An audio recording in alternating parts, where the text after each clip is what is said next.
कृष्ण हरे कृष्ण कृष्ण कृष्ण हरे हरे, हरे हरे राम राम राम हरे राम राम हरे हरे। राम राम। पुनरावर्ती सत्र भाग दो। आज हम कल तक जो अध्याय 11 किए थे उसके आगे से करेंगे। अध्याय 12, मनु प्रभाकर जी शुरू कीजिए। जी, भगवान नारायण ने चतुर्श्लोकी भागवत द्वारा ब्रह्मा जी को ज्ञान प्रदान किया। दूसरा स्कंद। भगवान इसमें बताया जाएगा ब्रह्मा जी की उत्पत्ति का कारण, सृष्टि की रचना और लक्ष्य क्या है। भगवान गर्भोदक्षय विष्णु जी की नाभि से निकले कमल से ब्रह्मा जी का जन्म हुआ। ब्रह्मा जी अपने जन्म के कारण को ना समझ पाने की वजह से भ्रमित थे। वे सृष्टि को तो समझ पा रहे थे, लेकिन इसे आगे कैसे चलाया जाए इसकी जानकारी नहीं थी। इसलिए वे जल में उतरकर इस विषय पर चिंतन करने लगे। उस समय उन्हें दो शब्द त और प सुनाई दिए और वे वापस अपने कमल आसन पर लौटकर तप करने लगे। 1000 वर्ष ब्रह्मा जी ने तपस्या की और उनकी तपस्या से प्रसन्न होकर भगवान विष्णु जी ने उनके सामने दर्शन दिए और अपना निजी वैकुंठ लोक दिखाया। वैकुंठ जो सारे कुंठाओं से परे, माया और प्रकृति के तीनों गुणों से परे है। वहां के निवासी भगवान नारायण के समान दिखने वाले और नव यौवन से भरे हैं। तब तब ब्रह्मा जी ने भगवान नारायण को देखा और उनकी असंख्य शक्तियां और ऐश्वर्य मूर्तिमंत रूप में वहां उपस्थित जो कि अपनी असंख्य शक्तियां और ऐश्वर्य मूर्तिमंत रूप में वहां उपस्थित थे। उनके मुस्कुराते चेहरे पर लालिमा छाई हुई थी और उनका वक्ष स्थल कौस्तुभ मणि तथा लक्ष्मी जी के चिन्ह श्रीवत्स से सुसज्जित था। उनका ये रूप देखकर उनका हृदय आनंद से ब्रह्मा जी का हृदय आनंद से भर उठा। आदर और सम्मान के साथ ब्रह्मा जी ने भगवान को प्रणाम किया और बदले में भगवान ने अपने प्रिय सेवक के हाथों में हाथ मिलाया। भगवान ने मंद मंद मुस्कुराते हुए कहा, मैं समस्त वरों को देने वाला हूँ। तुम अपना मनोवांछित वर मुझसे मांग सकते हो। और उन्होंने कहा अनन्य भक्ति से मेरे दर्शन करने से बढ़कर और कुछ नहीं है। तुम्हारे विश्वास और अविचल भाव से की गई तपस्या से तुम्हें मेरे दिव्य धाम और दिव्य स्वरूप के दर्शन हो गए हैं। वह हो गए वह मैं ही था जिसने तुम्हें तप का निर्देश दिया, क्योंकि तपस्या से ही रचना करने की शक्ति प्राप्त होती है। ब्रह्मा जी ने कहा, हे भगवान, आप प्रत्येक प्राणी के हृदय में विराजमान हैं और इसलिए आप उन सबकी इच्छाओं से तथा उन्हें कैसे पूरा किया जाए इससे भली भांति परिचित रहते हैं। मैं जानता हूँ कि मुझे नाना प्रकार के जीवों की उत्पत्ति करनी है। यह कार्य करते समय मैं आपकी कृपा की याचना करता हूँ कि मुझे अपने कार्यों में कहीं मैं अपने आप को परमेश्वर मानकर मोहग्रस्त ना हो जाऊं और मुझे घमंड ना आ जाए।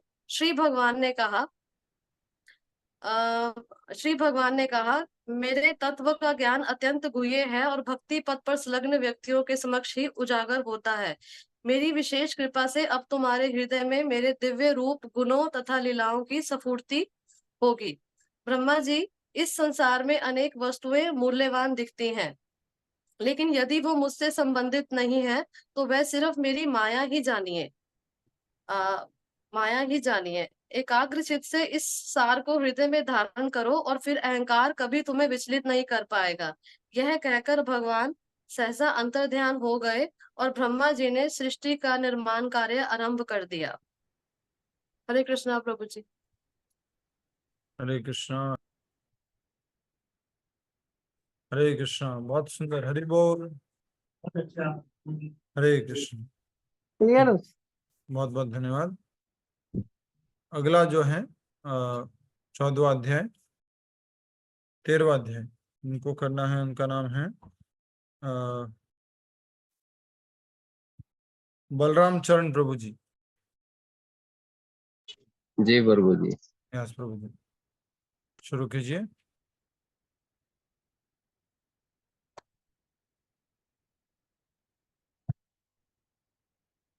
जब पांडव वनवास से वापस लौटे तो धृतराष्ट्र ने विदुर को बुलाया। तो विदुर ने कहा कि उनको उनका राज्य वापस सौंप दिया जाए। आपकी गलतियों के कारण पहले ही वे काफी कष्ट सह लिए हैं, क्या आपको भीमसेन की प्रतिशोध की भावना से भय नहीं है? आपने अपने घर में अपराध तथा पाप के मूर्तिमान स्वरूप दुर्योधन को शरण दे रखी है, जो भगवान श्री कृष्ण से द्वेष के कारण मंगलहीन हो चुका है। उनको त्याग दे। ऐसे सुनते ही दुर्योधन चिल्लाया कि अरे, इस दासी पुत्र को यहाँ आने का निमंत्रण किसने दिया है? ये जिस थाली में खाता है उसी में छेद करता है। इसको तुरंत राजमहल से बाहर फेंक दिया जाए। और ध्यान रहे, यह अपने साथ खाली अपनी सासे के अतिरिक्त कुछ भी नहीं ले जावे। तो विदुर ने मन ही मन दुर्योधन को धन्यवाद दिया और इस अवसर का भगवान की शरण ग्रहण करने का लाभ उठाया और तीर्थ यात्रा पर निकल पड़े। तो अयोध्या, द्वारका, मथुरा जैसे तीर्थों की यात्रा करके सरस्वती नदी के तट से होते हुए पश्चिम दिशा की ओर यात्रा करने लगे। अंततः सौवीर, मत्स्य और कुरुजांगल राज्यों को पार करके यमुना नदी के तट पर पहुंचे। वहां उनकी भेंट उद्धव से हुई। विदुर ने श्री कृष्ण, बलराम, यदु, पांडवों तथा कुंती देवी का समाचार पूछा। यदुवंश के विनाश का पहले ही पता था, फिर भी उद्धव के मुख से सुनना चाहते थे तथा भगवान श्री कृष्ण की महिमा को सुनना चाहते थे।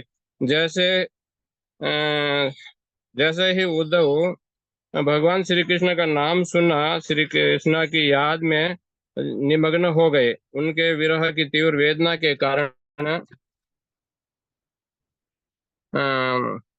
एक शब्द भी नहीं बोल पाए।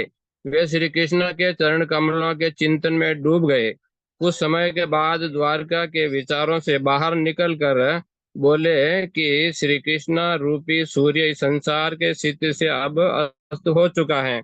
अब यह जगत भाग्यहीन हो चुका है। इसी तरह हम भी श्री कृष्ण को अपना संबंधी मानकर नहीं समझ पाए कि वे पूर्ण पुरुषोत्तम भगवान थे। वे वे महाराज युधिष्ठिर के राजसी यज्ञ में समस्त देवताओं के साथ उपस्थित थे। श्री कृष्ण को कंस के भय से ब्रज में छिपाकर रखा। बाद में मथुरा से भागकर समुद्र में अपना निवास बनाया। जब मैं इन भ्रामक घटनाओं पर विचार करता हूँ तो मेरा मन व्यथित हो जाता है। भगवान ने कैसे शिशुपाल का उद्धार किया था। भगवान ने कैसे पूतना को, जो हलाहल विष धारण कर कृष्ण को मारने आई थी, उन्हें माता का स्त्र प्रदान किया। भगवान श्री कृष्ण 11 वर्षों तक वृंदावन में लीलाएं की और अनेक वर्षों तक गृहस्थ की भूमिका निभाई। भगवान की अंग कांति श्यामल थी। वे अत्यंत सुंदर थे और उनके नेत्र शांत थे। उद्धव ने भगवान को प्रणाम किया और उनके निकट बैठ गए। उसी समय वहां भ्रमण करते हुए मैत्रेय ऋषि का आगमन हुआ। उद्धव पर मंद मुस्कान युक्त दृष्टि लगाए हुए भगवान श्री कृष्ण प्रसन्नता पूर्वक बातें करने लगे। मैत्रेय ऋषि भी, जो एक ज्ञान मिश्र भक्त थे, वे पूर्ण एकाग्रता से श्री कृष्ण के वचनों को सुनने लगे। सदियों पूर्व जब तुम वसुओं में से एक थे, तुमने मेरे संग की कामना की थी उद्धव। इस भौतिक संसार में यह तुम्हारा अंतिम जन्म है। इस एकांत स्थान में मुझसे भेंट होना तुम्हारा परम सौभाग्य है। शीघ्र ही तुम मेरे दिव्य धाम को प्राप्त करोगे। तब उद्धव ने विदुर जी से कहा कि भगवान श्री कृष्ण ने विस्तार पूर्वक मुझे वह ज्ञान प्रदान किया। अंत में उनकी परिक्रमा करके उनके निर्देश अनुसार बद्रिका आश्रम के मार्ग पर हूँ। उद्धव के मुख से अपने संबंधियों के विनाश का समाचार सुनकर विदुर जी ने दिव्य ज्ञान का आश्रय लेते हुए मन को शांत किया और उद्धव से उस ज्ञान का व्याख्यान करने को कहा जो भगवान से प्रत्यक्ष सुना था। उद्धव विदुर जी से कहा कि ये ज्ञान आप मैत्रेय ऋषि से सुनिए, मैं तो उनसे छोटा हूँ। बड़ों के रहते हुए ज्ञान देना अपराध माना जाता है। उनमें से कुछ उपदेश विदुर को सुनाए कि इस संसार को त्यागते समय भगवान श्री कृष्ण आपको भी याद किया। तो यह सुनते ही विदुर जी रोने लगे। बाद में विदुर यमुना तट से प्रस्थान होकर मैत्रेय ऋषि से भेंट करने के लिए हरिद्वार की ओर चल पड़े। हरे कृष्णा प्रभु जी। हरी बोल, वाह, बहुत बढ़िया, अच्छा प्रयास। एकदम एज इट इज जैसा लिखा गया वैसा ही, बहुत सुंदर। नेक्स्ट अगला सेवा है हमारा अगला अध्याय का अध्याय 14, इंदु सेना माता जी। हरे कृष्णा प्रभु जी। हरे कृष्ण माता जी। ब्रह्मा जी का जन्म और चार कुमारों का अन्य अन्य चार कुमारों का जन्म में पूर्वी हमारे साथ हैं। तो शुरू का ब्रह्मा जी का जन्म मेरे द्वारा और आप उनके द्वारा है, पूर्वी के द्वारा। जी माता जी। हरे कृष्णा प्रभु जी। विदुर जी का मन मैत्रेय ऋषि से श्री कृष्ण कथा सुनने की बहुत ही तीव्र इच्छा थी, इसलिए मैत्रेय मुनि से कृष्ण सुनाने का निवेदन किया। मैत्रेय ऋषि ने कहा कि हे विदुर, तुमने यह लोक कल्याण के लिए अच्छा किया और इस कारण आपका यश सर्वत्र फैलेगा। एक समय राजा के सिपाहियों ने मांडव्य मुनि के आश्रम में कुछ चोरों को पकड़ा। मुनि को चोरों का सदस्य मानते हुए उन्हें भी बंदी बनाकर ले गए। उन्हें शूल दंड देने जा रहे थे, इसकी सूचना राजा को पहुंची। तुरंत राजा ने इस वध को रोकने के लिए मुनि से क्षमा याचना करी। मुनि यमराज के पास अपने अकारण यातना के कारण पूछने पहुंचे। यमराज ने उन्हें बताया कि बचपन में एक नुकीली घास से चींटी को उन्होंने मार दिया था। यह सुन मुनि मांडव्य मुनि को अत्यंत क्रोध आया। यमराज को शूद्रानी के गर्भ से जन्म लेने का शाप दिया। इस प्रकार विदुर का जन्म हुआ। मैत्रेय ऋषि ने विदुर को कहा कि तुम्हें भागवत कथा सुनाऊंगा। युगों पूर्व सनत कुमार आदि ऋषि ब्रह्मांड की तह तक गंगा के माध्यम से आए। भगवान वासुदेव ध्यान मग्न थे। भगवान संकर्षण के चरण कमलों को स्पर्श किया।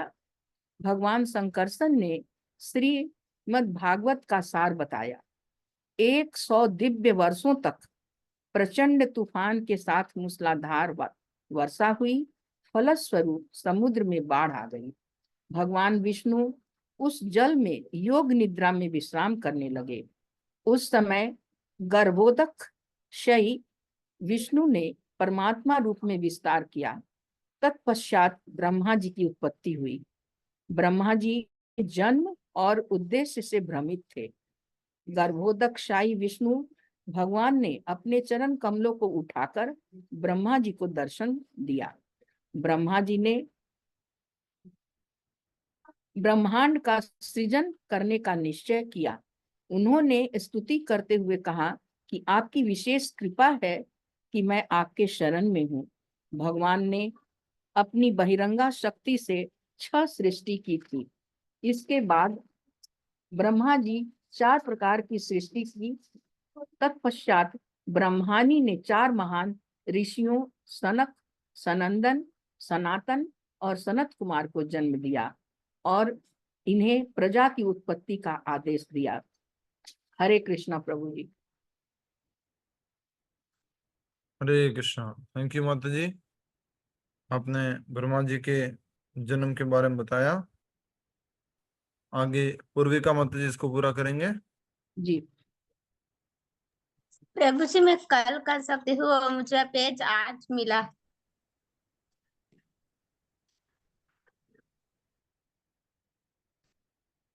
ठीक है, कल कर सकते हैं। कल क्यों नहीं मांगा आपने? प्रभु जी मैंने सोचा कि बेच देंगे इसको। ऑटोमेटिक आ जाएगा, बिना मांगे क्या मिलता है? मैंने क्लास में ओके, नो प्रॉब्लम, ठीक है। Thank you. अध्याय 15 इनकी सेवा है मिथिलेश माता जी। हरे कृष्णा प्रभु जी। हरे कृष्णा माता जी, आपके पास समय है? अब आज बच्चों को नहीं कि तुम अंदर बैठो, मैं अपनी क्लास कर लूं। अरे वाह माता जी, कितने अच्छे हैं आप। यस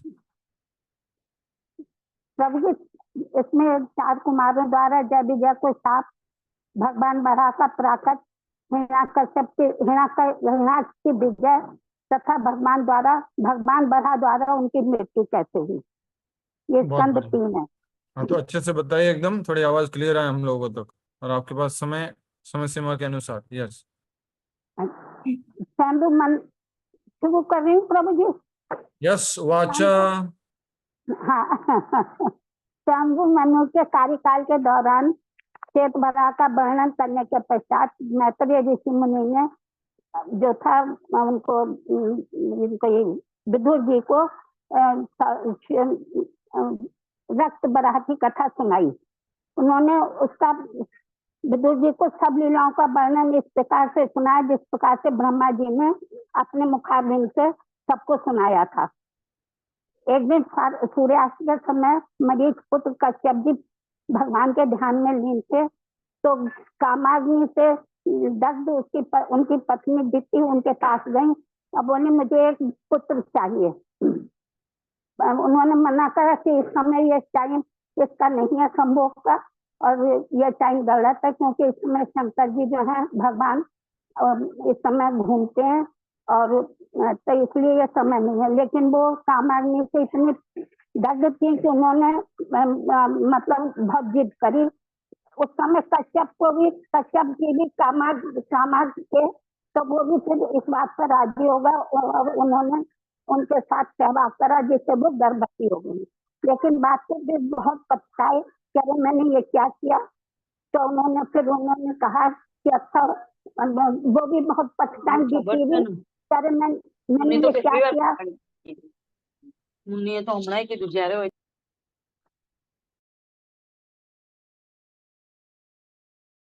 बोलते रहिए मत। तब मैंने ये क्या किया, बहुत पछतावा करने लगी और बहुत प्रार्थना करने लगी। तो कश्यप मुनि बोले कि तुम घबराओ नहीं, जब तुमने पश्चाताप किया भगवान की इतनी विनती कर रही हो तो तुम्हारे असुर तो उत्पन्न होंगे, लेकिन वो असुरों का उद्धार जो है भगवान करेंगे। ये सुनकर दिति बहुत प्रसन्न हुई, और दिति प्रसन्न होकर के फिर अपने इसी बीच में तो ये सुनकर के वो बहुत प्रसन्न हुई और कश्यप के सम्मुख क्रोध की हाँ, और सिर्फ भगवान शिव की याचना करने लगी। दिति ने कहा हे पतिदेव, मुझे सुनकर बहुत राहत मिली है कि मैं क्या आपने कहा है कि तुम्हारे पुत्रों का वध जो है भगवान करेंगे, सुनकर मुझे बहुत यातना मिली। फिर वो कश्यप जी बोले कि इसके साथ साथ तुम्हारे एक पोता होगा जो प्रहलाद नाम से होगा, और वो नाम से उसका नाम होगा, और वो जो है बहुत भगवान की भक्ति में संलग्न रहेगा और इस संसार में अपना नाम रोशन करेगा। तो ये सुनकर भी दिति बहुत प्रसन्न हुई। लेकिन वो गर्भ को धारण किए थे, तो इससे जो कि सारे में भयावह स्थिति देखने को मिल रही थी। ब्रह्मा जी के पास सब देवतागण पहुंचे कि ये क्या हो रहा है। तो वो ब्रह्मा जी ने कहा कि दिति ने गर्भ धारण किया हुआ है, उनसे असुर उत्पन्न होंगे, इसलिए यह है। तो 100 वर्षों के बाद फिर दिति ने पुत्रों को जन्म दिया। इसके भी वो जो असुर के पहले जन्म में जय और विजय थे, भगवान के पार्षद थे, और भगवान के द्वारपाल बने हुए थे।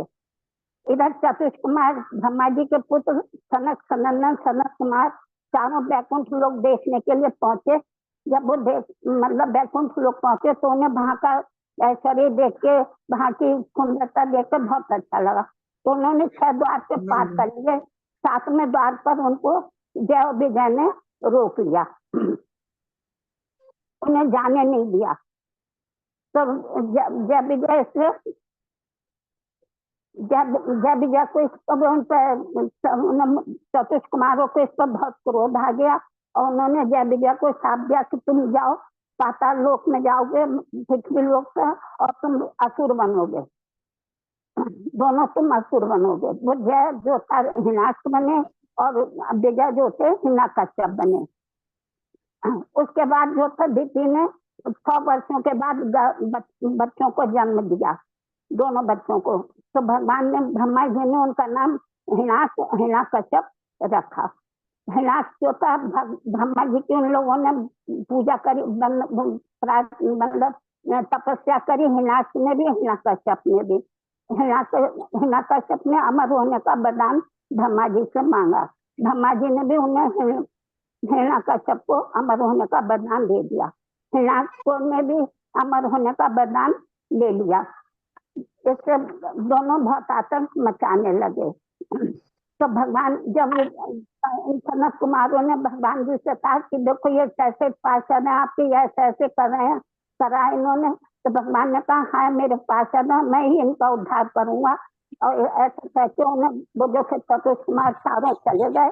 अब भगवान ने फिर उनसे उससे कहा कि तो आदेश दिया कि तुम मृत्युलोक में जाओ और भयभीत मत हो, मैं तुम्हारा उद्धार करूंगा। मैं ब्राह्मणों को निरस्त कर सकता था, लेकिन मैंने ऐसा नहीं किया, क्योंकि एक समय जब मैं सो रहा था तो मेरी पत्नी लक्ष्मी मुझसे मिलने आई थी, तो मैंने उन्हें द्वार पर आने से रोक दिया था कि जिससे लक्ष्मी जी ने तुरंत तुम्हें पतन की तुम्हारे लिए भविष्यवाणी की थी। तुम भौतिक जगत में 7 बार जन्म लेते इसी असुरों में, लेकिन मेरी कृपा से तुम्हें 3 योनि में जन्म राक्षस का मिलेगा। इस प्रकार क्रोध में सदैव मेरा चिंतन करते तुम अपने समस्त पापों से मुक्त होकर शीघ्र ही मेरे पास लौट आओगे। अब हिरण्याक्ष जो था बड़े होकर के बहुत अपराध करने लगा, देवताओं को बहुत दुखी करने लगा। तब भगवान ने बराह का रूप धारण किया, बराह बनकर आए, भगवान का बराह का अवतार लिया और हिरण्याकश्यप का बराह वध किया। और हिरण्याकश्यप का वध करा। और प्रभु जी बस इतनी मेरी समझ में आए। हरि बोल, बहुत बढ़िया। हरे कृष्णा। प्रभु जी बढ़िया तो नहीं, लेकिन मेरी आवाज जरा वैसी हो जाती, घबरा जाती हूँ मैं थोड़ा। नहीं माता जी, बहुत अच्छा हो रही है, अच्छा हो गया, धन्यवाद। समय मेरे हाथ पर बिल्कुल बहुत कांप रहे हैं। नहीं माता जी, इतना अच्छा हो बोल गया, नहीं चिंता पाई मत मैं। कीजिए, बढ़िया हो गया। अच्छा किया आपने, हिरण्यकश्यप का जन्म भी कर दिया, हिरण्यकश्यप का वध भी कर दिया। Very nice. हिरण्यकश्यप नहीं, हिरण्याक्ष। हाँ माता जी, देखो मुझे समझ में ही नहीं आता, आपको सब समझ में आ रहा है, आप कांप रहे हो तो भी। ठीक है, नेक्स्ट प्रभा रंजन माता जी। सभी लोग ध्यान से अध्याय सुनिए, रिवीजन चल रहा है, सबको अच्छा मौका मिल रहा है सुनने का। अभी तक जो हुआ थोड़ा सा रिवाइज करने का। ये 3rd कैंटो है, ब्रह्मा जी द्वारा शेष सृष्टि की रचना। जब ब्रह्मा जी ने चारों कुमारों और प्रजापतियों को उत्पन्न किया तो इसके बाद विदुर जी ने के मन में जिज्ञासा उत्पन्न हुई।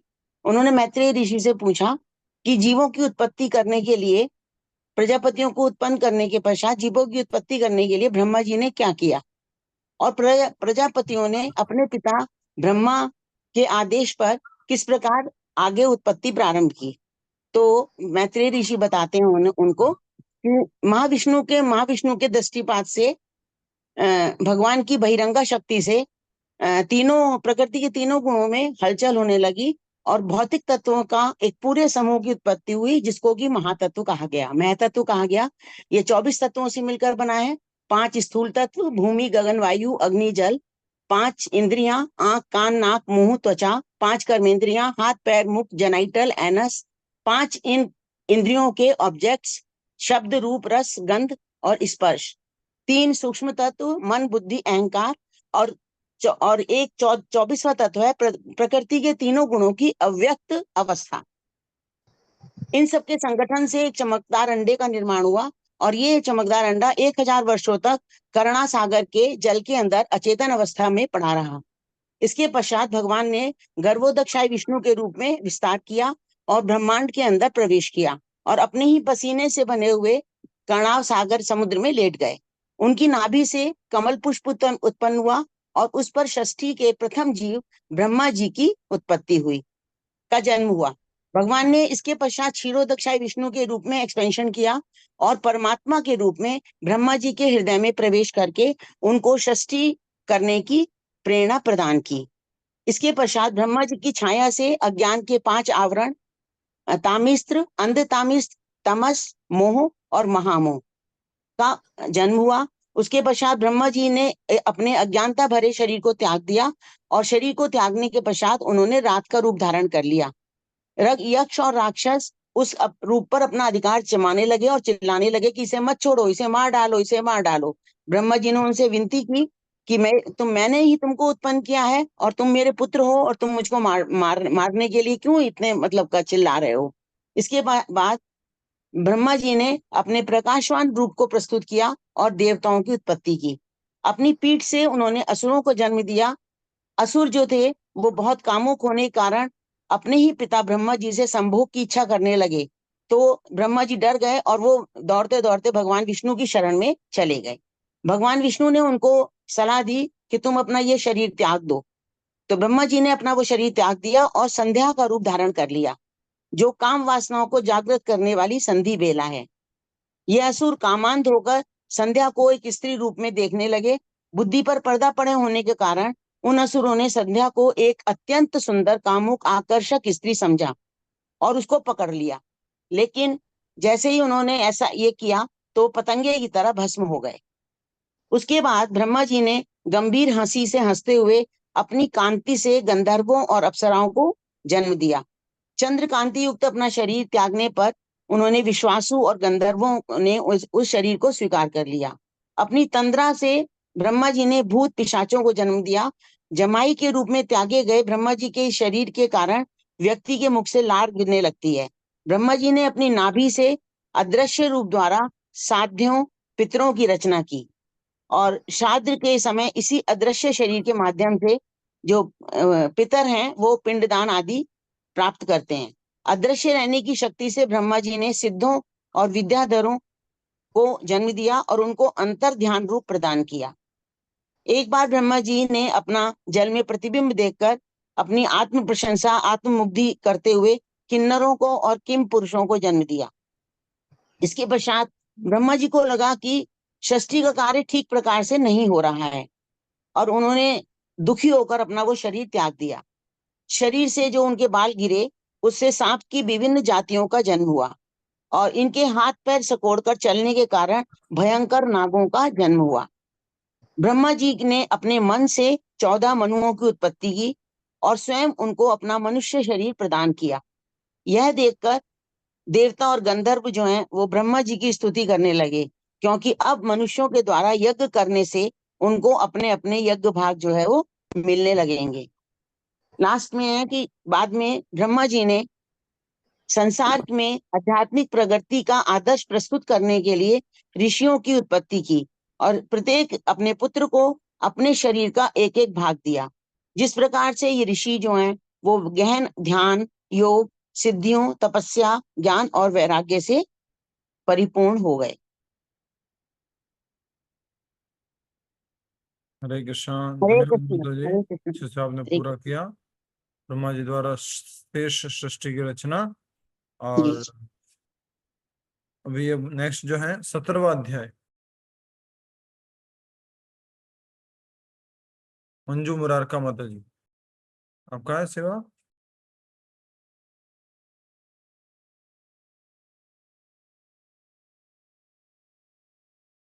यस माता जी, मंजू मुरारका माता जी, माइक अनम्यूट करके बोलिए। अध्याय 17, माइक अनम्यूट कर दीजिए ना।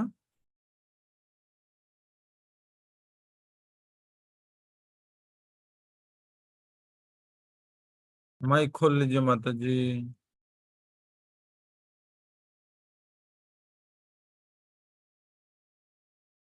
नहीं खुला अभी तक। माइक खोलने में तो एक्सपर्ट है आप, कैसे नहीं खोल रहे हैं।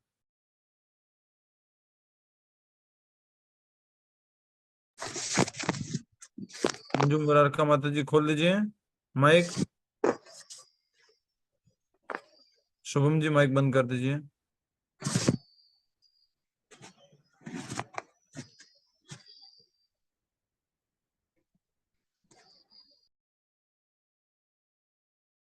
क्या हुआ मंजू माता जी, माइक खोलिए, माइक बंद है आपका। आप सुन रहे हैं मुझे।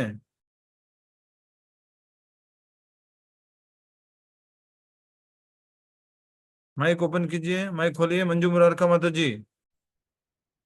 हाँ अब खुल गया, क्या हुआ था इतनी देर। बोलिए माता जी, मंजू मुरारका माता जी। माता जी हरे कृष्णा। मंजू मुरारका माता जी। प्रभु जी हाँ जी, आपको बोलना है ना। अब कहाँ थे आप? इतनी देर से आपको आवाज लगा रहा हूं मैं। प्रभु जी अभी हमारे यहाँ काम चल रहा है, तो बोलूंगी, आवाज ही नहीं आ पाएगी, इतनी देर से कुछ बोल ही नहीं रहे थे आवाज हम। नहीं कर पाएगी। आ रही है आपकी आवाज, ठीक आ रही है, बोलिए।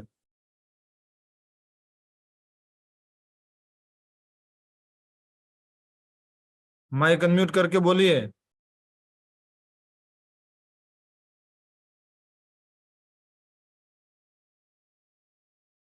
माता जी माइक अनम्यूट करके बोलिए, आवाज ठीक आ रही है।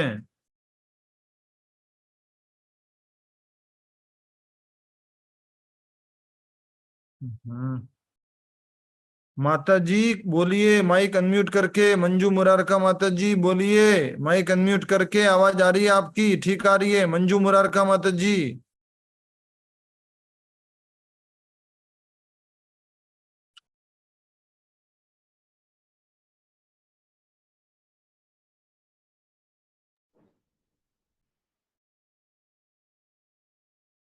माता जी, हरे कृष्ण। अगला अध्याय करते हैं। किनकी सेवा है? दिनेश गहलोत जी।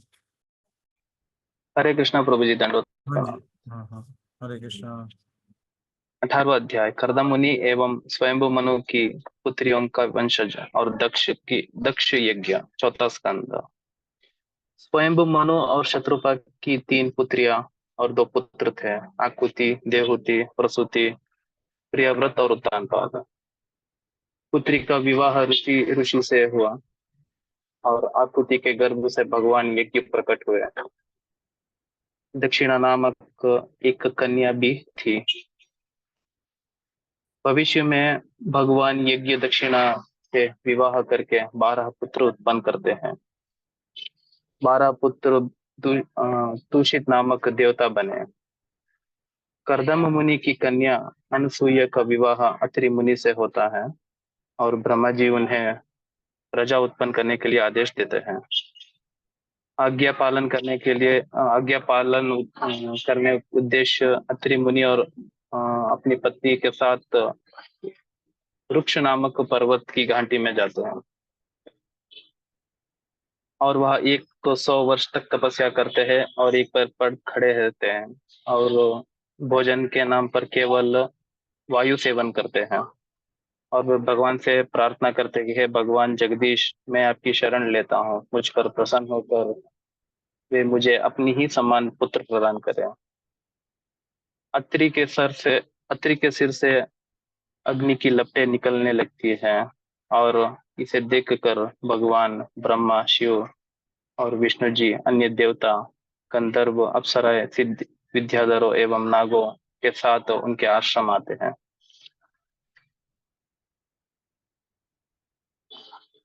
और अत्रि मुनि प्रार्थना करने लगते हैं कि हे ब्रह्मा, विष्णु, शिव, मैं उन भगवान से प्रार्थना की थी जो सृष्टि के पहले भी विद्यमान रहते हैं, परंतु इस समय आप तीनों को अपने सम्मुख देखकर मैं भ्रमित हो रहा हूँ। मैं जानता हूँ कि परम भगवान एक है। आप तीनों में से सृष्टि का वास्तविक ईश्वर कौन है? यह सुनकर वे तीनों देव मुस्कुराते हुए बोलते हैं, हे ब्राह्मण देवता, हम 3 वही है जिन पर आप ध्यान कर रहे थे, इसलिए आपको हमारी आंशिक शक्ति से युक्त 3 पुत्र प्राप्त होंगे। ब्रह्मा जी का अंश लेकर चंद्रमा सोम, भगवान विष्णु का अंश लेकर महान दत्तात्रेय और शिव जी का अंश लेकर दुर्वासा मुनि को जन्म देते हैं। अंगिरा की पत्नी श्रद्धा ने 4 पुत्रियों तथा 2 पुत्र बृहस्पति तथा उत्था उत्थ उत्थत्य को जन्म दिया। पुलस्त्य की पत्नी हविर्भु ने अगस्त्य और विश्रवा को जन्म दिया।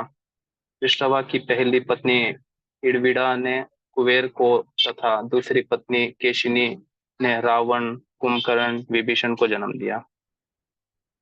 क्रतु की पत्नी क्रिया ने वालखिल्य नामक 60,000 ऋषियों को जन्म दिया। भृगु के 2 पुत्र के पोतों के रूप में मार्कंडेय ऋषि तथा उष्ण का जन्म हुआ। दक्ष ने अपनी पत्नी प्रसूति के गर्भ से 16 कन्या को जन्म दिया। उनमें से 13 का विवाह धर्म नामक ऋषि से हुआ। एक अग्नि और एक पितृलोक और सबसे छोटी का विवाह शिवजी से हुआ। धर्म की पत्नियों में से एक नाम मूर्ति, उसने भगवान के अवतार श्री नर नारायण को जन्म दिया। और फिर वह से वो गंधमादन पर्वत की ओर प्रस्थान किए। दक्ष की पुत्री स्वाहा का विवाह अग्नि से हुआ और उनसे जन्म लेने वाले 3 पुत्र ने देवताओं के प्रतिनिधि सॉरी प्रभु जी कष्ट मारा गया। पुत्र ने देवताओं के प्रतिनिधि के रूप में यज्ञ आहुति को स्वीकार किया। उसने 45 वंशजों की उत्पत्ति हुई और इस प्रकार वे कुल मिलाकर 49 अग्निदेव हुए।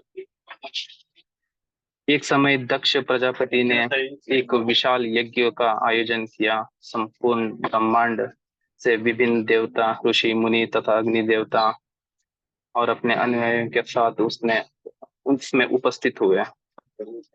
जब मेजबान दक्ष प्रजापति ने उस यज्ञ सभा में प्रवेश किया तो ब्रह्मा जी एवं शिव जी के अतिरिक्त सब उनके सम्मान खड़े हो गए। शिव जी को अपने सम्मान आसन पर मुख बैठ देखकर दक्ष ने अपना अपमान समझा। क्रोध से उसकी आंखें तप्त हो गई। उच्च स्वर में वह सभा की ओर देखते हुए बोलने लगे, हे सभा सदस्यों, कृपया ध्यान पूर्वक सुने। मेरे पुत्री से विवाह करके इसने मुझसे छोटी स्थिति स्वीकार की है, परंतु फिर भी यह इतना निर्लज है कि मेरे स्वागत में ना तो इसने अपने स्थान से खड़े होने की आवश्यकता समझी और ना ही सम्मानजनक शब्द कहे। यह शमशान जैसे घृणित स्थानों पर निवास करता है और भूत पिशाच और जैसे लोगों के साथ रहता है। यह नियमित रूप से स्नान नहीं करता, अपने शरीर को शमशान की राख से लपेटकर नरमुंडों तथा अस्थियों की माला पहनता है। पागलों की तरह नग्न भ्रमण करते हैं। वे कभी हंसते हैं, कभी रोते हैं।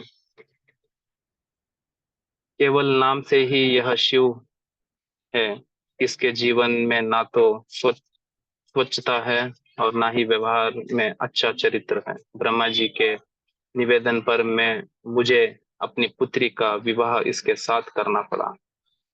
यह कहकर दक्ष क्रोध में आकर पैर पटकता हुआ सभा से बाहर निकल गए। उस समय शिवजी पूरी तरह शांत तथा सहनशील बैठे थे। नंदीश्वर द्वेषवश जो भी यह मान रहा है कि दक्ष शिवजी से अधिक महत्वपूर्ण है, वह दिव्य ज्ञान से विहीन हो जाए। दक्ष को परिणाम स्वरूप शीघ्र ही उसे बकरे का सिर मिलेगा। इसे सुनकर भृगु अत्यंत क्रोधित हो उठे।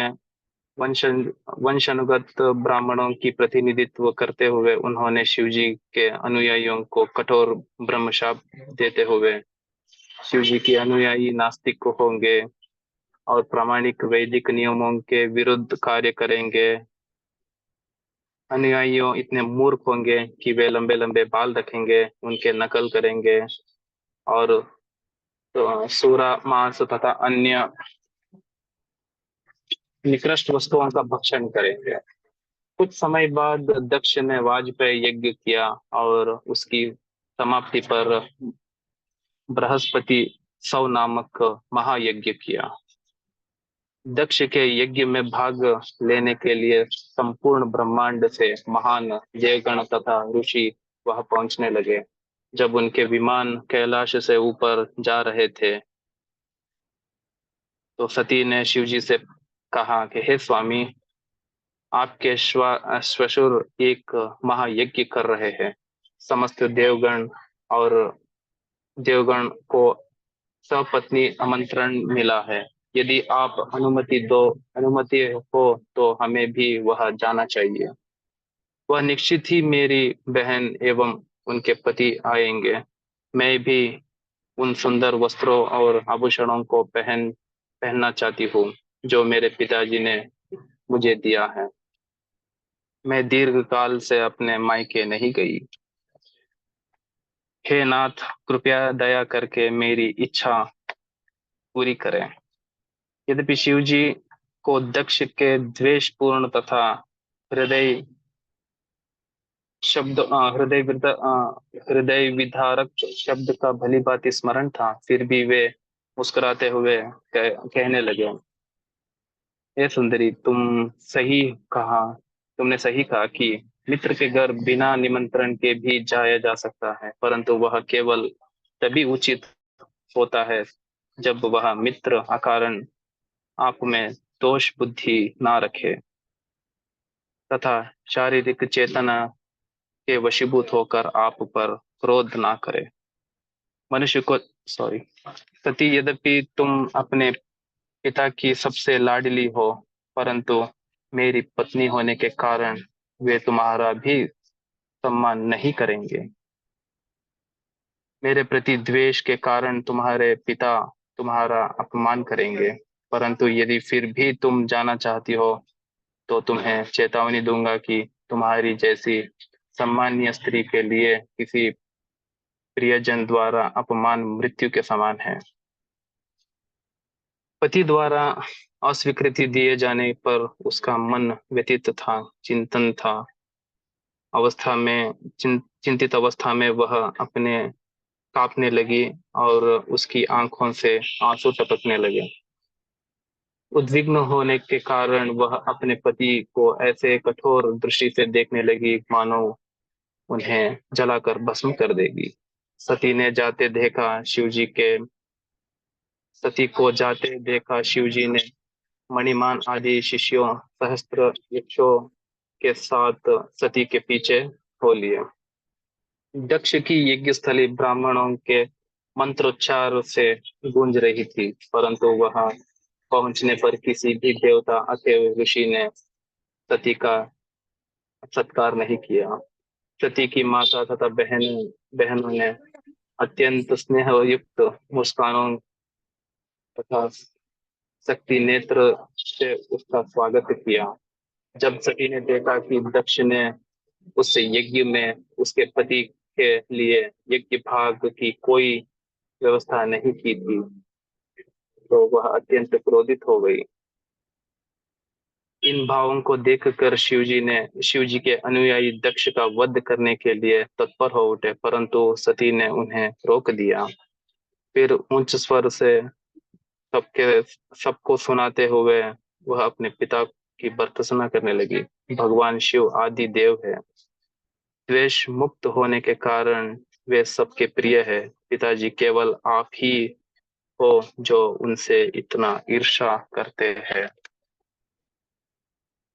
आप मेरे पिता है और यदि मैं आपका वध करती हूँ तो लोग मेरे पति पर आरोप लगा सकते हैं कि उन्होंने मुझे आपका वध करने के लिए यह भेजा है। इसलिए अच्छा होगा कि मैं स्वयं आपके द्वारा प्राप्त इस शरीर का त्याग कर देगी। यह कहकर सती ने केसरी वस्त्र धारण किए और उत्तर दिशा की ओर मुख करके भूमि पर बैठ गई। आचमन द्वारा स्वयं को शुद्ध करके उसने अपनी आंखों मूंद कर ली और भगवान शिव के चरण कमलों पर ध्यान लगाने लगी। अपने पिता से प्राप्त उस शरीर का त्याग कर दिया। संपूर्ण ब्रह्मांड में यह हाहाकार मच गया। हाय महादेव की पति प्रतापत्नी सती ने इस प्रकार क्रोधवश क्यों अपना देह त्याग दिया। उधर शिवगणों ने दक्ष का वध करने के लिए अपना अस्त्र शस्त्र संभाल लिए। भृगु ने यज्ञ में दक्षिणा की ओर आहुति डाली और यजुर्वेद के उन मंत्रों का उच्चारण करने लगे जो यज्ञ में विघ्न डालने वाले को नष्ट करते हैं। शिवजी ने नारद मुनि से सती के देह त्याग का ऋभु देवताओं द्वारा अपने अनुयायियों की पराजय का समाचार सुना तो वे अत्यंत क्रोधित हो उठे। क्रोधवश अपने होठों को चबाते हुए उन्होंने अपने सिर से एक बाल उखाड़ा और भूमि पर जोर से पटका। देखते ही देखते वीरभद्र नामक काल भयानक दैत्य उत्पन्न हो गया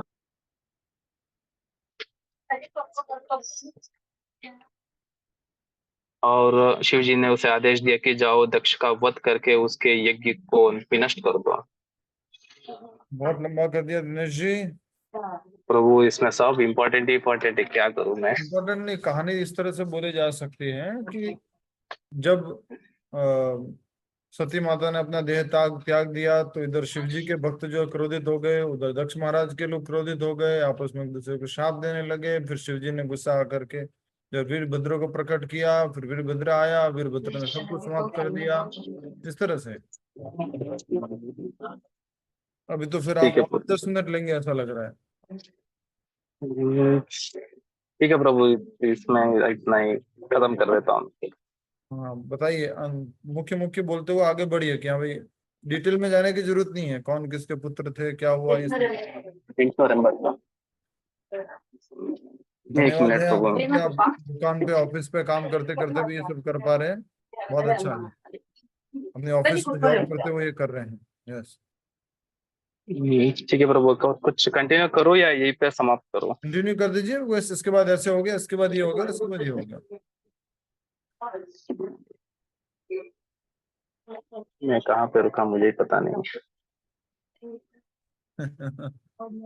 प्रभु सॉरी, मैं अभी कोई बात नहीं, आप दुकान में बैठे हुए हैं, शिव यज्ञ में ये सॉरी दक्ष यज्ञ के बारे में समझ रहे हैं। और इसमें खास करके अभी सती ने अपना शरीर छोड़ दिया, वहां तक आपने किया है। उसके बाद क्या क्या हुआ?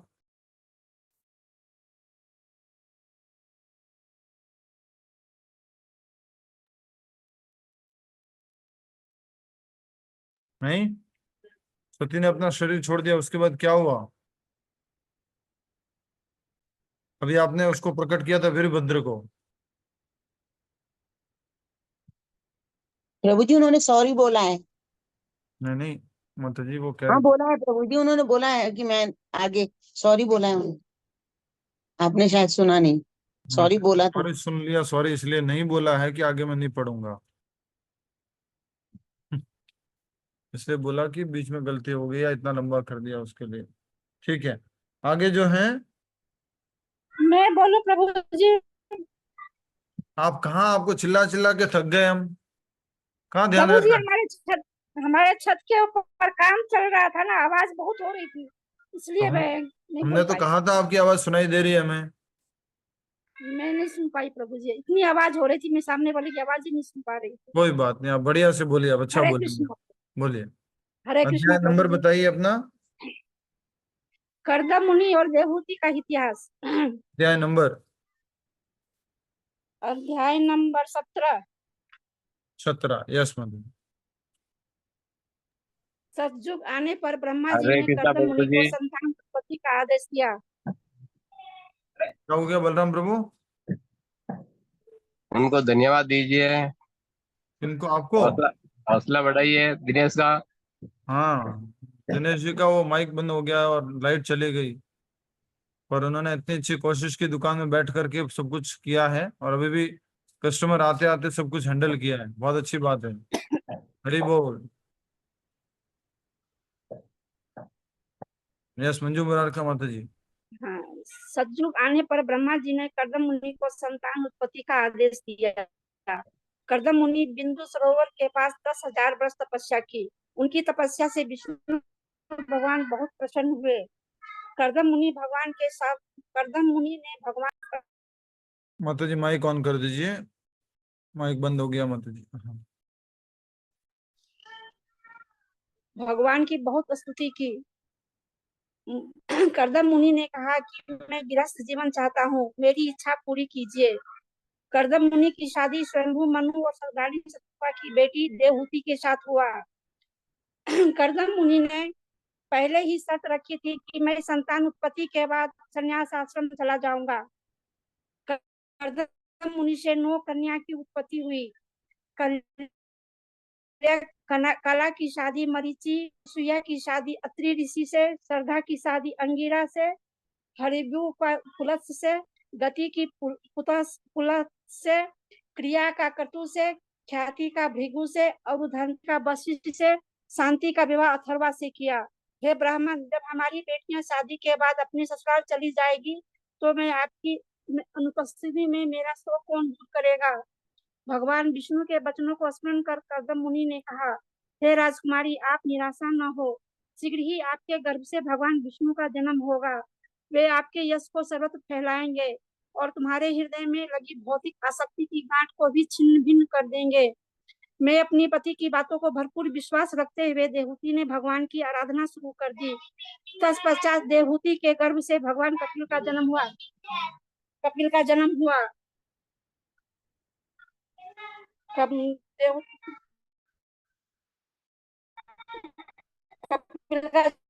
कर्दम मुनि एकांत से मिले और बोले, मैं आपके कमलों पर स्वयं को समर्पित करता हूँ। अब मैं पृथ्वी ऋण से मुक्त हो गया।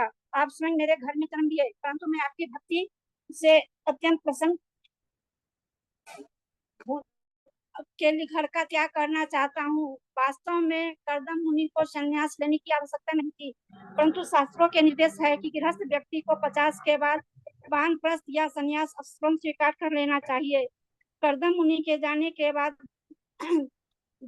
बाद कपिल मुनि और माता देवहूति बिंदुसार सरोवर कर्दम मुनि के जाने के बाद कपिल मुनि और माता देवहूति बिंदु सरोवर के पास रहने लगे।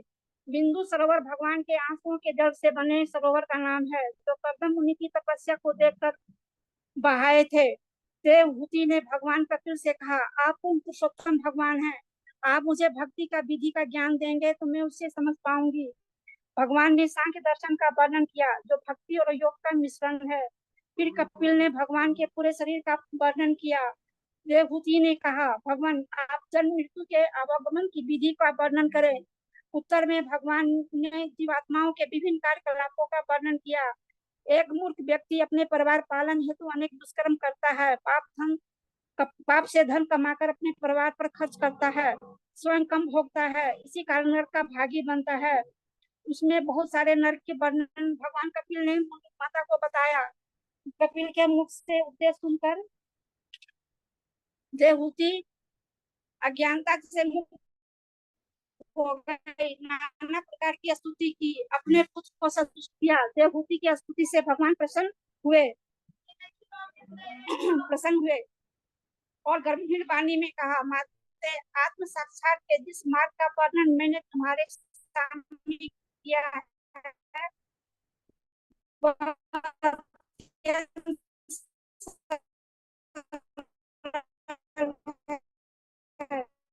आप उसका अवलंबन करके हो जाएंगे। और मैंने त्याग दी। कर्दम मुनि ने सिद्धपद नाम से आश्रम में अपना पार्थिव शरीर त्याग दिया। उधर भगवान अपना घर छोड़ने के बाद गंगा सागर पहुंचे और उस स्थान पर कपिल ने अपना निवास स्थान बनाया। हरे कृष्णा प्रभु जी। हरे कृष्णा प्रभु जी। हरे कृष्ण माता जी, धन्यवाद, बहुत अच्छा, अच्छी कोशिश। बहुत अच्छा नेपाल तो में नहीं बैठ किया, फिर भी थोड़ा बहुत करने की कोशिश की प्रभु जी। अच्छी कोशिश माता जी। नेक्स्ट टाइम करेंगे तो मोबाइल एक जगह रख के करना, ठीक है प्रभु जी। नहीं तो ऐसा लग रहा था आप पढ़ रहे हैं और मोबाइल डांस कर रहे हैं। ठीक है, धन्यवाद प्रभु। हरी बोल, बहुत अच्छा माता जी, नेपाल में बैठ करके आप भक्ति कर रहे हैं, बहुत अच्छा। शिखा माता जी।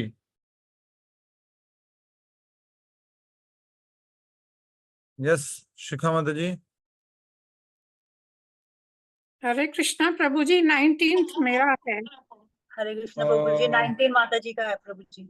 दिनेश गहलोत जी के बाद शिखम। हाँ 19 चैप्टर मेरा।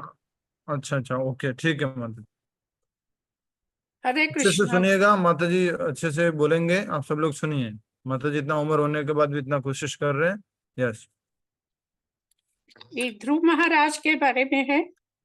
स्वयंभू और शतरूपा के 2 पुत्र थे, प्रियव्रत और उत्तानपाद। महाराज उत्तानपाद की सुनीति और सुरुचि नाम की 2 रानियां थी। उन दोनों का एक एक पुत्र था, मगर महाराज उत्तानपाद का लगाव सुरुचि के साथ अधिक था। आगे मैंने कविता के रूप में लिखा है। एक दिन उत्तानपाद पुत्र उत्तम को गोद में पुचकारते, ध्रुव ने चाहा वो भी पिता की गोद में प्यार दुलार ले। राजा डरे सुरुचि से, ध्रुव को न गोद में ले सके। रो पड़ा वो नन्हा सा बालक विमाता के दुर्व्यवहार से। मर्माहित होकर ध्रुव जा पहुंचा अपनी माँ के कक्ष में। सुनकर बेटे की बात माँ बोली, रे बालक भौतिकता को त्याग दे, करना नहीं अहित किसी का, सुधारो अपने कर्म को। अपने मन में ना कुछ भी शोक करो और नारायण की शरण लो। सुन माँ की बातें ज्ञान की, ध्रुव भक्त ने घर को त्याग दिया। प्रभु के मिलन के वास्ते बालक ने वन को गमन किया। नारायण ने नारद मुनि को ध्रुव की परीक्षा लेने भेज दिया। फिर वहां पर पहुंच गए। मंगल हो तुम्हारा, जाओ तपस्या करो तुम मधुवन में। नारद मुनि ने शिष्य को दी शिक्षा मंत्रोच्चारण की। ओम नमो भगवते वासुदेवाय जो मंत्र है 12 अक्षरी। श्वास क्रिया को सिद्ध करके ध्रुव ने घोर तपस्या की। एक पैर में खड़े होकर फिर अपनी सांसें रोक ली। सांसें ध्रुव की रुक गई। अंतर मन में भगवान थे। डोलने लगा ब्रह्मांड सारा और देवता गण भी डर गए। देवताओं ने डर के मारे भगवान की फिर शरण ली। बोले, भगवान कुछ नहीं है, शांत हो जाओ सभी। भगवान अपने भक्त से मिलने जा पहुंचे मधुवन में। तुरंत फिर लुप्त हो गई छवि हृदय से ध्रुव के अंतःकरण से। फिर खिन्न होकर ध्रुव ने हृदय में न देखा प्रभु को। डर से आंखें खोल दी, दर्शन हुए सुंदर प्रभु को। फिर सिर झुका वो गिर पड़े प्रभु के चरणों में। मंद मंद मुस्काते भगवान ने दिए दर्शन। हाथ जो थे ध्रुव के स्तुति की तरफ, मांग ले वर जो तुम्हें इस जिंदगी से चाहिए। ध्रुव ने सारा सुख मांग लिया संसार का और मांगी भक्ति भगवान की। मांग और संग में मांग लियो भक्तों का संग। भगवान ने ध्रुवलोक का आधिपत्य उसको दे दिया। तुम राज करोगे सर्वदा तारा मंडल में हजारों वर्ष का। आशीर्वाद पाकर नारायण से ध्रुव अपने घर को चला। राजा उत्तानपाद ने बेटे का फिर स्वागत किया। फिर उत्तानपाद ने घर को अपने त्याग दिया और वानप्रस्थ को अपना लिया। एक दिन ध्रुव ने भाई का यक्षों ने वध किया। क्रोधित होकर ध्रुव ने चुपचाप सारे अपने धनुष को उठाकर यक्षों का खात्मा कर दिया।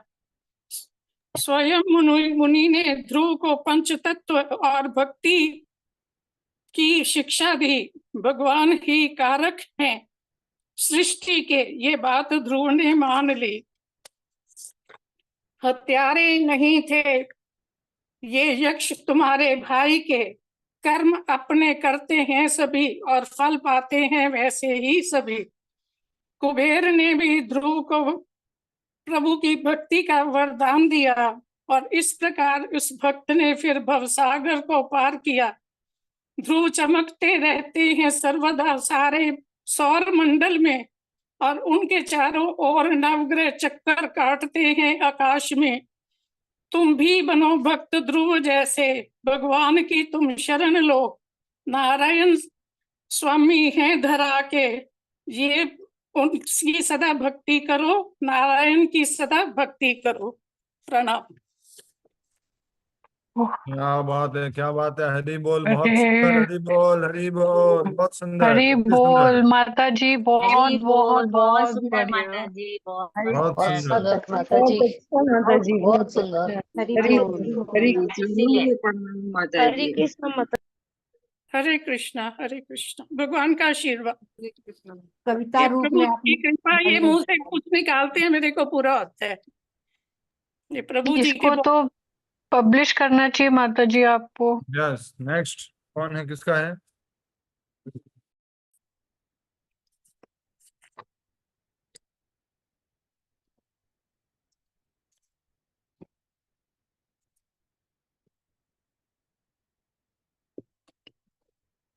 नेक्स्ट किसकी सेवा है? मंजू तोड़ी माता जी सेवा की। है? शिखा माता जी। यस, मंजू तोड़ी। बोलिए। प्रभु प्रभु जी जी मेरा पहले मंजू माता जी का है, फिर हाफ मेरा है प्रभु जी। हरे कृष्णा प्रभु जी। यस, किसका है नेक्स्ट? मेरा है प्रभु जी। शुरू कीजिए। मंजू तोड़ी। हम्म, हरे कृष्णा प्रभु जी। हरे कृष्ण। 20वां अध्याय। महाराज अंग और बेन और महाराज पृथ्वी चौथा सकंद। थोड़ा पास से बोलिए, थोड़ा अच्छा बोलिए, क्लियर बोलिए। धूर महाराज की 5वीं पीढ़ी में चाक्षुक नाम का जन्म हुआ, जो छोटे मनु बने। चाक्षुक ने 12 पुत्रों को जन्म दिया। उनमें उनमें सबसे छोटे पुत्र उन्मुख में 6 पुत्रों को जन्म दिया। 6 भाइयों में सबसे बड़े अंग थे। राजा अंग अत्यंत दुखी थे। उन्हें संतान प्राप्ति के लिए भगवान से प्रार्थना करी। विष्णु भगवान की आहुति यज्ञ में अब अर्पित करने के बाद श्वेत वस्त्रों पहने एक व्यक्ति प्रकट हुआ। हाथों में खीर से भरा सोने का पात्र महाराज अंग को दिया। राजा ने अपनी पत्नी सुनीता को वह प्रसाद दिया। कुछ समय बाद रानी को एक पुत्र हुआ। उसका नाम बेग रखा। रानी मूर्तिमान की पुत्री थी।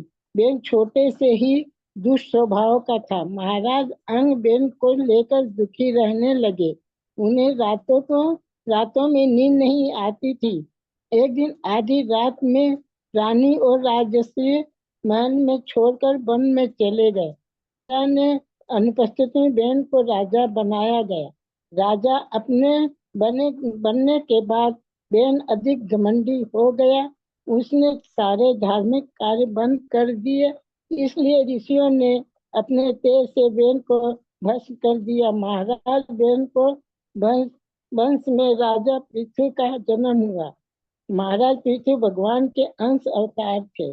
महाराज पृथ्वी प्रत्येक स्त्री की मातृ वर्त समान और ब्राह्मणों और भक्तों को पूरा आदर करते थे। एक समय राजा पृथ्वी के राज में अकाल पड़ा। नगरी को ने पीड़ा भरी यातना। महाराज पृथ्वी के मन में दृढ़ विचार करके अपने धनुष बाण से भूमि पर निशाना साधा। तब भूमि से बेन पुत्री के कोप से बचने के लिए भिक्षा मांगी। हे राजन, आप यदि अपनी प्रजा से खाद्य पदार्थ देने से इच्छुक हैं, एक उपयुक्त बछड़े पात्र ग्वाले को व्यवस्था करने पड़ेगी।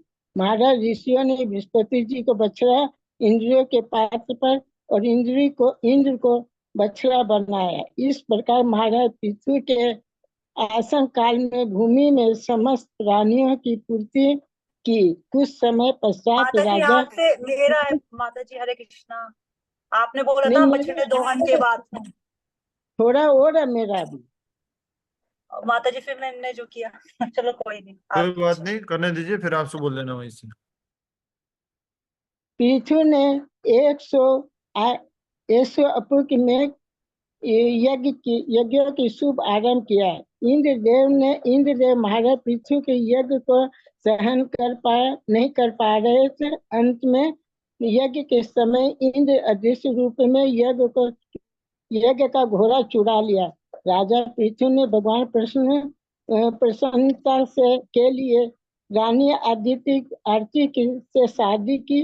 उनसे गर्भ से 5 पुत्रों को जन्म हुआ।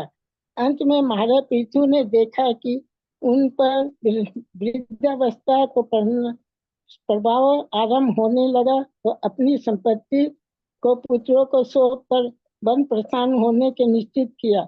महाराज पृथु मृत्यु के प्रतीक्षा किए बिना ही शरीर त्यागने का निश्चय किया। वे योग की एक विशिष्ट मुद्रा में बैठ गए और अपना देह त्याग दिया। महारानी आरती एक महापुरुष की पत्नी थी। उसने राजा के शरीर से जीवन के कोई चिन्ह दिखाई नहीं दिए। बिना एक क्षण गवाए चिंता को निर्माण किया और पति का शव उस पर रख दिया। रत्ती के अनुसार नदी में स्नान करते हुए जल तर्पण किया। देवताओं को प्रणाम करते हुए महाराज पृथु की शरीर की प्रार्थना करी और स्वयं अग्नि में प्रवेश हो गई। इस प्रसंग को सुनते हुए मैत्री मुनि ने कहा, जो महाराज की पृथु के अद्भुत चरित्र को श्रद्धा पूर्वक पढ़ेगा सुन और महाराज पृथु के साथ वो वैकुंठ लोक में प्राप्त होगा। हरे कृष्णा प्रभु जी। हरे कृष्णा मंजू माता जी, बहुत अच्छी कोशिश। हरि बोल। थैंक यू गुरु बहुत जी। बढ़िया, बहुत बढ़िया। हरि बोल, हरि बोल, हरि बोल। अच्छी कोशिश की आपने और संक्षिप्त करने की बहुत अच्छी कोशिश थी आपने। बड़े भाव को छोटे में आपने अच्छे से आपके करके बताया। आशीर्वाद से हुआ प्रभु जी मेरे को। प्रभुपाद जी की कृपा रहे। हरि बोल। यस, नेक्स्ट, आज का अंतिम। हरे कृष्णा प्रभु जी। हरे कृष्णा। प्रभु जी मैं पढ़ूं फिर थोड़ा सा जो यहाँ से किया था मैंने। हाँ, आपने जो तैयार किया है उसको बोलिए। अपना वीडियो ऑन कर सकते हैं। यस प्रभु जी। हरे कृष्णा प्रभु जी। हरे कृष्णा। इस प्रकार महाराजा पृथु के शासन काल में भूमि ने समस्त प्राणियों की आवश्यकताओं की पूर्ति की और भूमि के कार्यों को देखकर महाराजा पृथु प्रसन्न हुए। कुछ समय पश्चात महाराजा पृथु ने 100 अश्वमेघ यज्ञों का शुभारंभ किया और यज्ञ में उपस्थित समस्त देवताओं एवं मनुष्यों ने महाराजा पृथु को उपहार भेंट की। परंतु स्वर्ग लोक में इंद्रदेव महाराजा पृथु के इन यज्ञों को सहन नहीं कर पाए और इंद्र का मन देश से भर उठा। तब महाराजा पृथु अंतिम 100वां अश्वमेघ यज्ञ करने जा रहे थे। उस समय इंद्र अदृश्य रूप में वहां प्रकट हुआ और यज्ञ का घोड़ा चुरा लिया। तभी अत्रि ऋषि ने आकाश मार्ग से उड़कर भाग रहे इंद्र को देख लिया। तभी यह सूचना पृथु महाराज ने के पुत्र विजयताक्ष को दी। राजकुमार ने अपना धनुष उठाया और इंद्र के पीछे दौड़ा और बोला, रुको। परंतु राजकुमार ने इंद्र के सन्यासी वस्त्र पहने देखकर बाण नहीं छोड़े। इंद्र बार बार यह प्रक्रिया दोहराने के बाद पुनः अत्रि ने आकाश मार्ग से दौड़ते इंद्र की ओर संकेत किया। विजयताक्ष को सचेत किया। पहले तो विजयताक्ष को हिचकिचाहट हुई, परंतु अत्रि मुनि के प्रोत्साहित करने पर विजयताक्ष ने धनुष पर बाण चढ़ा दिया और इंद्र के घोड़े को छोड़ दिया। फिर से यह प्रक्रिया दोहराते हुए तभी इंद्र के फिर से ढोंगी का रूप लिया। तभी पृथु महाराज इंद्र का वध करने के लिए खड़े हुए। तभी वहां ब्रह्मा जी प्रकट हो गए और ब्रह्मा जी ने कहा, हे ब्राह्मणों, तुम्हें ध्यान रखना चाहिए। इंद्र भगवान विष्णु के सर्वाधिक शक्तिशाली सहयोगियों में से एक हैं। तुमको इंद्र की हत्या का विचार कैसे आया? इंद्र ने अनेक ढोंगी सन्यासियों का ढोंग रचाया, लेकिन पृथु महाराज के इस 100वें यज्ञ को यहीं रोक दो और 99 में ही संतुष्ट रहो। ब्रह्मा जी ने पृथु महाराज को बोला, आप भगवान के महान भक्त हैं और भगवान का अंश होने के कारण इंद्र आपसे भिन्न नहीं है। आप उस पर कुपित मत हो। ब्रह्मा जी का आदेश पाकर पृथु महाराज जी ने अपना यज्ञ रोक दिया और अभ्यर्थ स्नान किया। इसका अर्थ है यज्ञ समाप्त हो चुका है। तभी यज्ञ से संतुष्ट होकर भगवान विष्णु यज्ञ स्थली में प्रकट हुए। वहां देवराज इंद्र भी साथ आए। पृथु महाराज भगवान विष्णु के वार्तालाप के दौरान इंद्रदेव वहीं निकट खड़े थे। उन्हें लज्जा आ रही थी। तभी महाराज पृथु ने हृदय से इंद्र को स्नेह पूर्वक गले से लगा लिया और वह उनके चरण कमलों पर गिर पड़े। फिर पृथु महाराज ने भगवान विष्णु के चरण कमलों की वंदना की। हे भगवान, आप अपने भक्तों को वर प्रदान करने में सक्षम हैं। यदि आप मुझे कुछ देना ही चाहते हैं तो कृपया मुझे हजारों कान दें, जिससे मैं आपके शुद्ध भक्तों के मुख से आपकी कथा को सुन सकूं, आपकी चरण कमलों की भक्ति में संलग्न रहूं। यह देखकर भगवान प्रसन्न हो गए। तब महाराजा पृथु ने एक बार पुनः भगवान विष्णु की सम्मान पूजा की और तब भगवान अपने धाम वापस लौट गए। तब पृथु महाराज अपनी राजधानी लौट गए। वहां पर वैदिक मंत्रों के उच्चारण करने लगे, शंख बजने लगे, नगाड़े बजने लगे। तब पृथु महाराज जी का आगमन हुआ और पृथु महाराज जी ने दीक्षा, कुछ समय बाद महायज्ञ में पृथु महाराज जी ने दीक्षा लेने के पश्चात राशि वस्त्र का त्याग कर दिया। पृथु महाराज ने अपनी प्रजा को निर्देशन देते हुए कहा, प्रिय नागरिकों, अपने हृदयों में भगवान को स्मरण करो, अपने कर्तव्यों का भली भांति निर्वाह करें। भगवान के चरण कमलों की सेवा करने से पीड़ित मनुष्य तत्क्षण प्रदूषण से मुक्त हो सकता है, जो अनेक जन्मों से मन पर जमा पड़ा है। ऐसे वैष्णव भगवान को तथा भगवान ऐसे वैष्णव को अति प्रिय होते हैं। फिर एकत्र लोग महाराजा पृथु की स्तुति करते हुए उनका गुणगान कर रहे थे। तब चतुष कुमारों का आगमन हुआ। वे चारों स्वर्णिक सिंहासन पर विराजमान थे। महाराजा पृथु के सार्थक वचन सुनकर सनत कुमार संतुष्ट हो गए। महाराजा पृथु के आदर सत्कार से चारों कुमार अति संतुष्ट थे। सबके सम्मुख राजा के चरित्र का गुणगान करते हुए उन्होंने आनंद पूर्वक आकाश मार्ग द्वारा वहां से प्रस्थान किया। चतुष कुमारों के जाने के बाद पृथु महाराज राज्य पर शासन करने लगे। उन्होंने अपनी पत्नी अर्ची के गर्भ से 5 पुत्रों को जन्म दिया। अंततः पृथु महाराज ने देखा कि उनके ऊपर वृद्धावस्था का प्रभाव आरंभ होने लगा है। उन्होंने अपनी संपत्ति का समुचित विभाजन किया और पृथ्वी का शासन अपने पुत्रों को सौंपकर वानप्रस्थ होने का निश्चय किया। महाराजा पृथु ने तपस्या भरा जीवन यापन करने के लिए अर्ची देवी के साथ वन में प्रवेश किया। कभी वे कंद मूल खाते और कहीं बार वे फल खाते और कभी केवल 1 सप्ताह में पानी पीकर रहते और अंत में वायु पर जीवित रहने लगे। महाराजा पृथु ने भक्ति योग करने के लिए अष्टांग योग पद्धति का भी पालन किया। अंततः उन्होंने स्वाभाविक मृत्यु की प्रतीक्षा किए बिना स्वेच्छा से शरीर त्यागने का निश्चय किया और वे योग की एक विशिष्ट मुद्रा में बैठ गए। तत्पश्चात पृथु महाराज ने इस विधि से अपना देह त्याग किया और वैकुंठ से उन्हें लेने आए विमान पर आरूढ़ हो गए। तब पत्नी अर्ची ने पति के शरीर पर जीवन के चिन्ह दिखाई नहीं दिए। तब वह शोक करने लगी और बिना समय गवाए एक पहाड़ी पर दाह संस्कार करने के लिए पति का शव उस पर रख दिया और अपने पति के चरण कमलों का चिंतन करते हुए स्वयं भी अग्नि में प्रविष्ट हो गई। इस प्रकार महारानी अर्ची का विमान उनके पति के पीछे पीछे वैकुंठ पहुंच गया। हरे कृष्णा प्रभु जी, हरि बोल। हरे कृष्णा, बहुत अच्छा, हरि बोल। हरे कृष्णा, बहुत बढ़िया, धन्यवाद। आज हम यहीं पे समाप्त करते हैं। अच्छा रिवीजन हो गया और कल अंतिम रहेगा, तो कल पूरा हो जाएगा। फिर हम परसों से आगे शुरू करेंगे 7वां स्कंद, ठीक है। तभी महामंत्र जब शुरू कर सकते हैं, कौन करेंगे?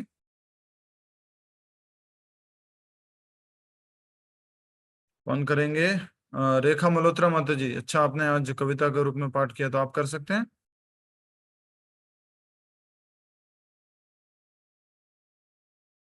यस, रेखा मल्होत्रा माता जी, आप कर सकते हैं। प्रभु जी मैं करने लगी हूँ। हरे कृष्णा। कीजिए माता। नमः ओम विष्णु पादाय कृष्ण प्रेष्ठाय भूतले। रिकॉर्डिंग ऑफ कर दीजिए। ठीक है। यस माता जी, बिल्कुल ठीक है।